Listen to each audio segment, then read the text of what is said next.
महात्मा जी की बिल्ली। एक बार एक महात्मा जी अपने कुछ शिष्यों के साथ जंगल में आश्रम बनाकर रहते थे। एक दिन कहीं से एक बिल्ली का बच्चा रास्ता भटककर आश्रम में आ गया। महात्मा जी ने उस भूखे प्यासे बिल्ली के बच्चे को दूध रोटी खिलाया। वह बच्चा वहीं आश्रम में रहकर पलने लगा। लेकिन उसके आने के बाद महात्मा जी को एक समस्या उत्पन्न हो गई कि जब वे सायं ध्यान में बैठते तो वह बच्चा कभी उनकी गोद में चढ़ जाता, कभी कंधे या सिर पर बैठ जाता। तो महात्मा जी ने अपने एक शिष्य को बुलाकर कहा, देखो, मैं जब सायं ध्यान पर बैठूं, उससे पूर्व तुम इस बच्चे को दूर एक पेड़ से बौधाया करो। अब तो यह नियम हो गया। महात्मा जी के ध्यान पर बैठने से पूर्व वह बिल्ली का बच्चा पेड़ से बौधा जाने लगा।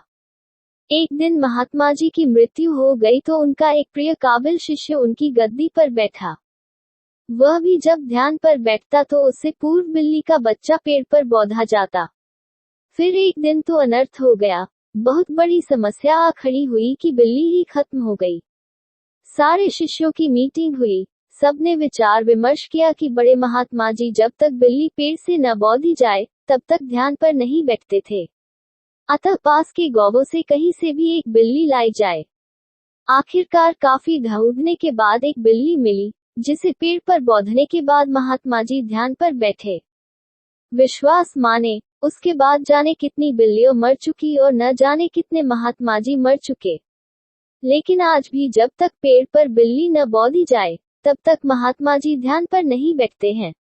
कभी उनसे पूछो तो कहते हैं ये तो परंपरा है, हमारे पुराने सारे गुरुजी करते रहे, वे सब गलत तो नहीं हो सकते।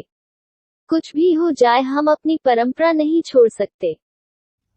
अगर आपको वीडियो अच्छा लगा तो सब्सक्राइब करें और शेयर करें एजुकेशन स्टोरी।